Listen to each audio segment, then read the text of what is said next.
Hi, my name is Victoria Mukungu and I am president of the Middle Temple Students Association and co-chair with Zuleika Ali of the Black Women in Law video team. And today we are delighted to have with us Master Banton for an interview. Master Banton of 7 Bedford Road Chambers specialises in employment and discrimination law. Master Banton deals with multi-strand discrimination matters, and she advises public bodies and individuals on high-level policy matters. Previously, she was treasurer for the Discrimination Law Association, and formerly, she sat on the Bar Standard Board's Complaints Committee. She is an advocate for diversity amongst the bar. As co-chair of the Bar Council's Equality, Diversity and Social Mobility Committee, and she is a Temple Forum's Women Committee member. So without further delay, hello, Master Banton. Hello, and thank you for having me today. We are delighted to have you. How are you doing? Fine, thank you. How are you doing too? Good, thank you. Starting off with my first question, could you please tell us a bit about your background? Yes, absolutely. Well, my parents emigrated from Jamaica after being asked to work here and build back the mother country, because of course Jamaica was a former colony. They actually met on the ship coming over to England. It's incredible. So it's quite a story. And you could say my background is quite humble. My parents, they divorced when I was about 8. My mother worked as a nurse and she had me and my older brother. And we grew up in a council estate in Hackney. So it was quite harsh in some ways, you know, but I have to say we had a lot of love and nurturing from my mother. She instilled in us that whatever we wanted to do, we could achieve it in life, but we had to believe in ourselves and we had to work hard. And I think I learned a lot about growing up in that environment. It gave me a lot of strength and resilience, which I think has been so useful in my career. I learned to be outspoken. I saw injustice and I spoke out both at school and outside of school. And I think that fearlessness, that courage, that resilience has really stood me in good stead throughout my whole life and career. And my love of reading grew as a child, and that really has carried me throughout my education and career as well. So. Oh, wow, that is a very interesting background. So on that note, and your love of reading, what made you decide to study law?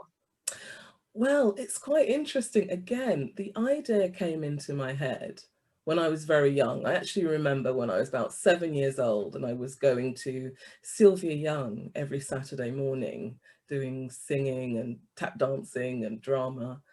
I remember saying to my mum, I don't need to go because I'm going to be a barrister when I grow up. And I certainly knew what a barrister did. I knew that they wore a wig, a gown, and that could have been part of what was attractive to me at that age because I was so young. But the idea kind of stuck in my head. And it's funny how these ideas get stuck. And I just grew up with that feeling that I wanted to be a barrister. And I don't know if it was because there was a sense of, I was aware of justice, equality issues at quite a young age. And so I don't know if that just really, just reinforced what I wanted to do. And I remember my teacher saying to me, oh, you could be a journalist.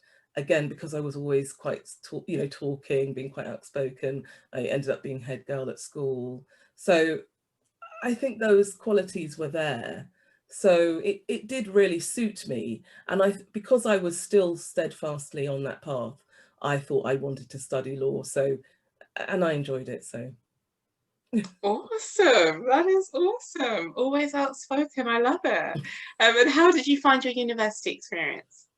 Well, I enjoyed my time at university because I really enjoyed studying law and, meeting friends, individuals that are on similar path as you are, different and from different backgrounds. it's an interesting time, and I really enjoyed it, and I love studying. So I did a master's degree straight after as well, and I really, really enjoyed academia. I mean, I studied medical law and ethics, and it was taught by Professors Kennedy and Grubb at the time, and it was from a human rights perspective. So it was so interesting. And I remember feeling like, oh, I could really continue studying and do a PhD or something. But then I also felt like I wanted to qualify and get out into the real world and be a barrister. So then, you know, eventually I did decide to go to bar school after my master's, but I definitely enjoyed university life. Interesting, interesting. I guess because of being outspoken, that's why barrister was your preferred choice for law. I think so. I enjoyed the advocacy side. To me, that was really interesting. And the more I learned about it, the more I decided it really confirmed my belief and choice that I want to be a barrister. And, you know, it just felt quite naturally coinciding with my talents and interests. Okay, and what did your mother kind of think about you being a barrister? Could she see it was a perfect fit for you? She thought it was great, and she encouraged me.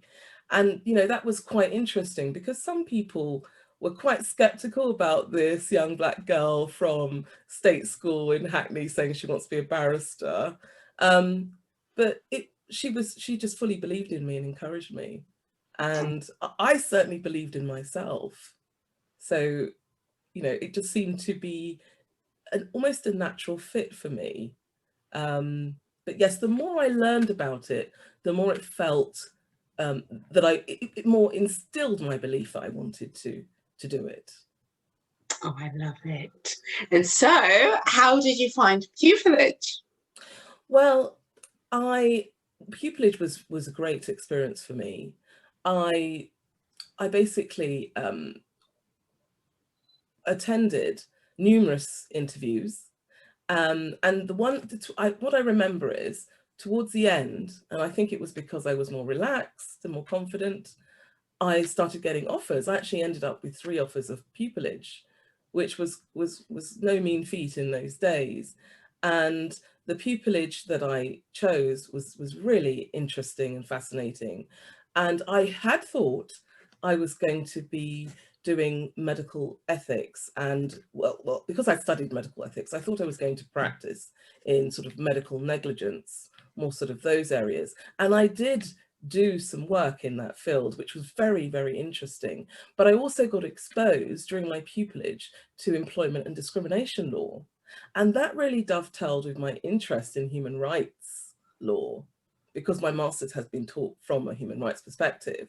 So I realized this was my almost eureka moment, because everything that I was really interested and passionate about was colliding in this area of law. And so that was really why I went into that area of practice. Interesting. So would you say to students kind of keep an open mind when you get onto pupillage, because you never know, your actual interest might peak in a different area? I absolutely say that all the time. So it's so true, because you can have an idea, oh, this is what I want to do. And then when you're practicing, you might think, actually, I want to be in court more. I want more people contact, or vice versa. And so then you may find that your practice, you know, develops in a different way. And I would also say, along those lines, one of the things that I did was when I was 15, I started working at I did work experience at a local high street firm, which was really interesting. So it was first of all, it was with the school when I was 15, but I arranged it. And then when I was 16, 17, I worked with them in summer holidays, and I would go to court, do the job of an outdoor clerk, take notes.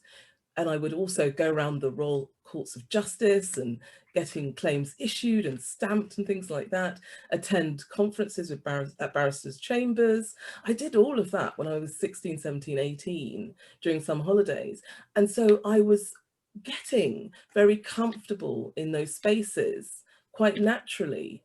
And so I always say, as well as keep an open mind, but also when you are aspiring to be a barrister, go to court. I mean, it was what I was doing, but you can just go and watch and observe.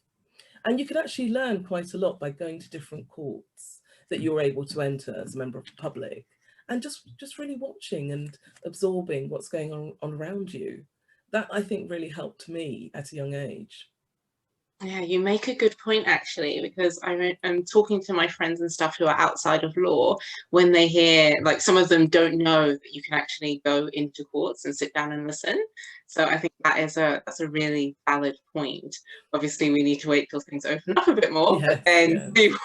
we can be back in there and viewing. And I guess you learn so much from the advocates and watching them do what they do. Yes, absolutely. And then, of course, I did, mini pupillages as well. But I think you can learn a lot by observing them in action.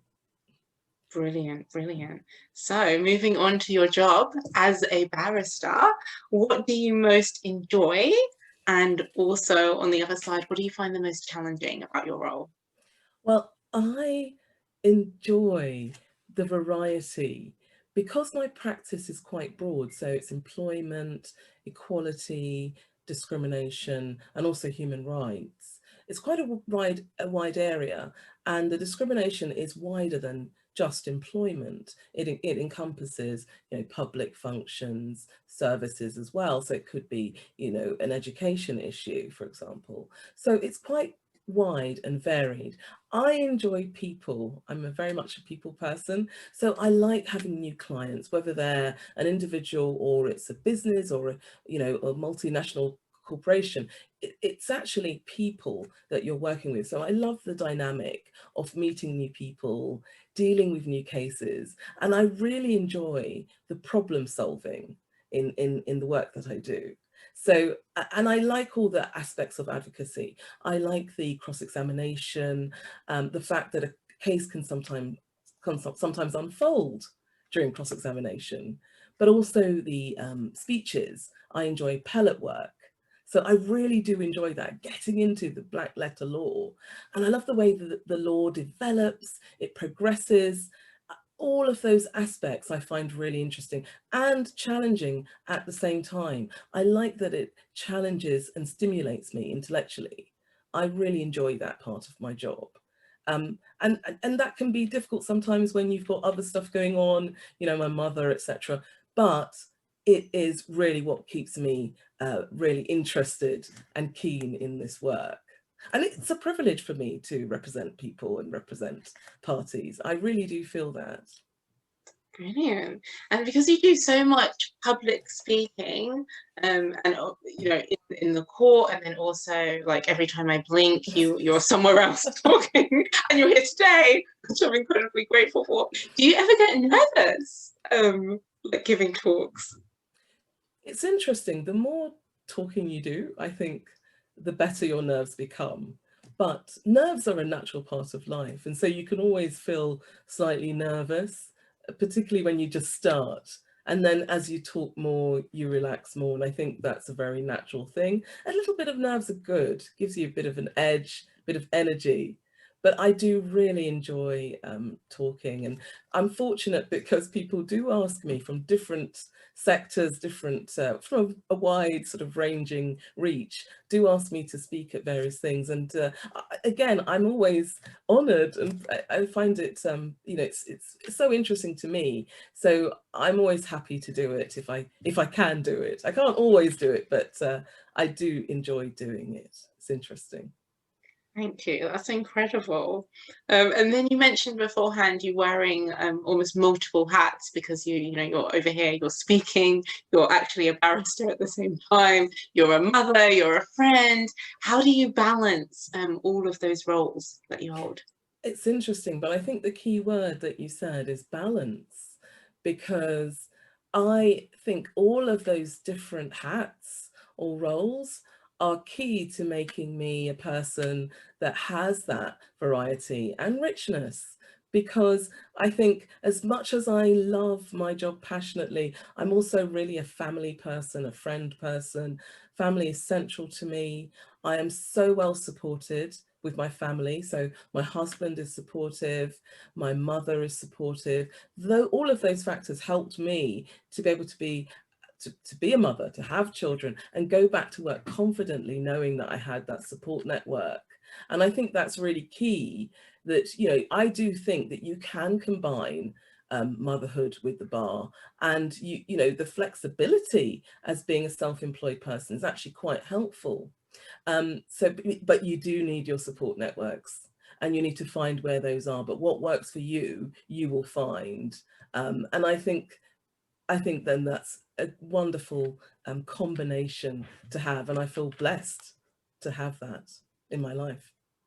That is lovely. Yes, you are blessed. Family is a big deal to me too, so it's nice to hear that. How at all has COVID impacted your practice, like for the better or worse, given everything that's gone on? Now we've reached almost a year anniversary, unfortunately, of fighting this pandemic. It's a really interesting question. I would say there's swings and roundabouts. Ironically, the disconnect physically in some ways brought us closer in other ways. For example, the fact that you could meet with people on Zoom, and it just really took off, especially internationally. So I found myself again sort of having conversations with lawyers in particular in the States, in Africa, in all different places where before I hadn't really done that. But somehow the communication channels just opened even wider with COVID. And I think that was a positive thing that came from it. I do think that, you know, just with looking at the law in my area of practice, also COVID meant that we became more equipped to work online, and the courts have invested in that, and you can see that. And I suspect it's very clear that that online working will continue, and it very much has its place. And in fact, I think the online hearings and trials worked better than perhaps I thought they would. But I would suggest that they're more suitable for shorter hearings rather than very lengthy hearings. And you know, day hearing, say up to about 3 days, I think online works very well.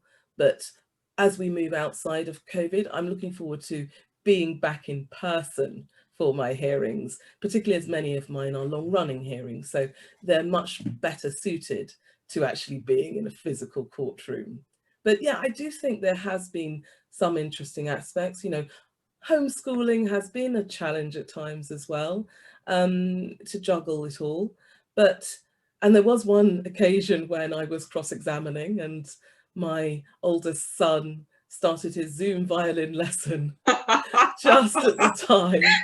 And yes, the judge remarked, and I did run down and sort it all out and scoot him into a quieter area of the house, so it wasn't going to disturb the hearing. But that was a fact of doing online hearings. You know, it's all part and parcel of it if you are working from home and it's a pandemic.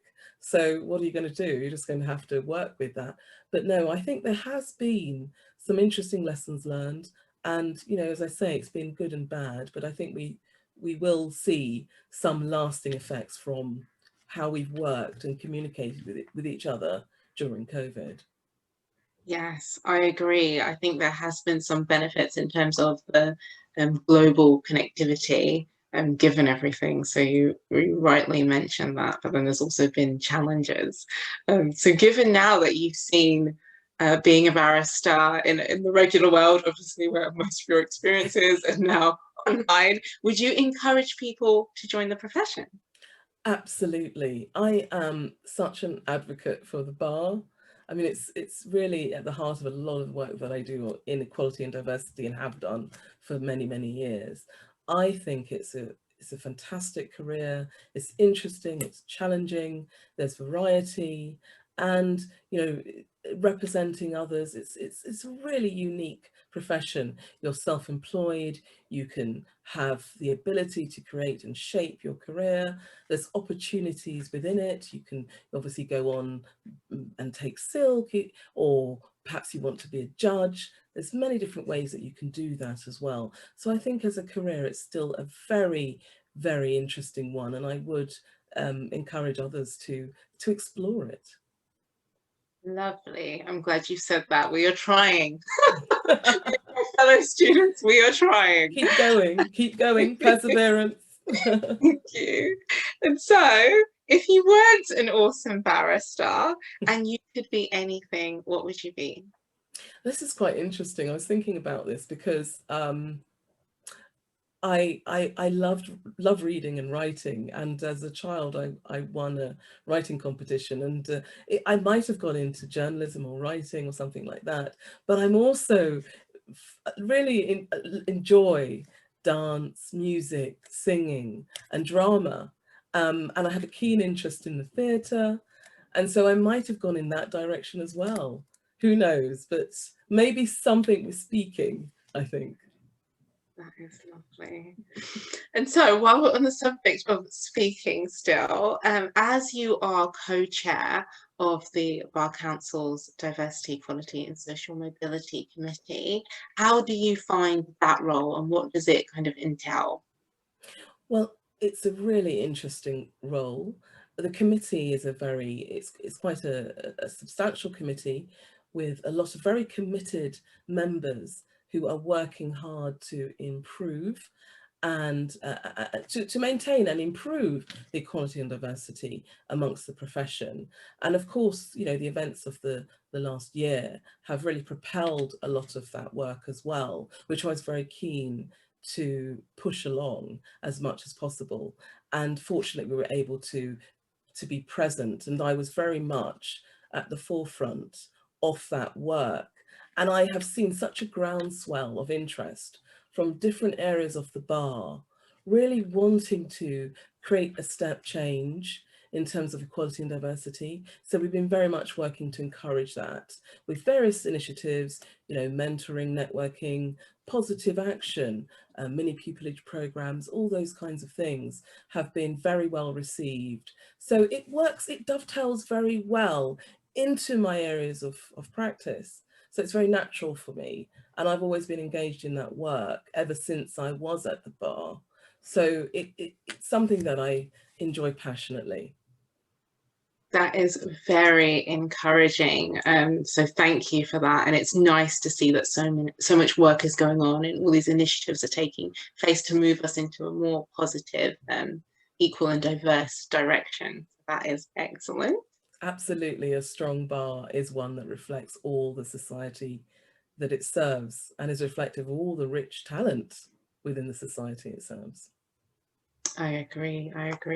So you've mentioned briefly your support network and your parents. So in kind of a look up to context, because so many people look up to you and admire you for the work that you do, and who kind of stands out for you if you could pick a few people that you look up to? And it doesn't have to be don't have to be in law. Obviously they can be. Absolutely. But, you know. I mean, there are so many wonderful, inspiring lawyers. You know, there are some that have definitely, I think, I've looked up to, such as Baroness Scotland, for example, and Lady Hale. There's many of them, and some of them I know personally now, which is wonderful. But beyond the legal sphere, I would say I've always been inspired by people who speak powerfully. Someone like Martin Luther King, I think, who really affected real change at a critical time in the civil rights movement. And I also, you know, people like Maya Angelou, Toni Morrison, really, really iconic people, I think. So they inspire me. But I have to say, my mother is such an inspiration to this day to me. Her wisdom, her strength, her belief in me, our family, it's given me so many life lessons. So for me, it starts in the family, in the home. Oh, I love that. Oh, that's so lovely. I love my mum a bit too. And she is an incredible woman, much like your mother is, I know from hearing what you said today. that is brilliant. So now I've got a few random questions, starting with my first one. What is your favourite colour? Oh, purple. Oh, nice. I am a fan of purple. Do you have a favorite movie? This was really hard because I watched so many films. And the last film that I watch, I tend to really enjoy it most and then forget all the other films. But I really do. I saw Parasite over lockdown and I really enjoyed that film. It's interesting, it's quite gritty, and it looks at the duality in society in terms of class and socioeconomic background. And it's just cleverly put together. It's just a very, very interesting, clever film, and quite dark, and still sort of dark humor in it as well. So yeah, quite interesting. Oh my gosh, you know what? I have yet to see that. I might have to watch that tonight. It's Now that well you've said worth that. watching. Yeah, definitely well worth Because it watching. won some awards, I think. It won numerous awards, but I didn't watch it at the time. So I watched it during lockdown and last year, and I did enjoy it. It is quite challenging as a film, but it makes you think. It's one of those ones. Okay, I will tune in. What do you do to relax? Oh yes, reading, just sort of reading, listening to music. We have a lot of vinyl in my home and a lot of record decks, which is interesting because I grew up with a lot of vinyl and record decks, and then my husband is obsessed with vinyl. So actually there's something about hearing music over vinyl. It just, perhaps it's childhood memories for me, but it's so nice because now my kids are used to it too, and they love putting records on and dancing around. So that's all good fun. So yeah, just, chill time with the family, just, maybe going for a walk. Recently, that's mostly what we've been doing, but yeah, relaxing with music or reading something interesting, watching a film. Yeah. That is lovely. That is, yeah. We've all been doing kind of the same thing Yeah. as of late, but we're all here, so that's. What is one of your favorite feel-good songs, if you have one? Oh yeah, I have to say a classic now. This is a classic. How Will I Know, Whitney Houston. That song, it's just like instant sunshine. I don't know why, it's just happiness. That is beautiful. Yeah, that is a good song. I agree. Well, Master Banton, those are all of my questions that I had for today. We want to thank you so much for being with us. You are such an encouraging and inspiring woman and barrister, and we're so blessed to have you in our lives and world, and as a master of the Middle Temple bench. Do you have any parting words that you would like to say to us? I'm just really glad to take part today. It's been really enjoyable talking to you, Victoria. But I did have something to say, just really along the kind of equality and diversity work. There's a woman called Margaret Mead, and she was an anthropologist. And she said, "Never doubt that a small group of thoughtful, committed people can change the world. Indeed, it's the only thing that ever has." And I think that's just a really interesting thought, because sometimes we can feel overwhelmed, and that what does my voice add to this issue?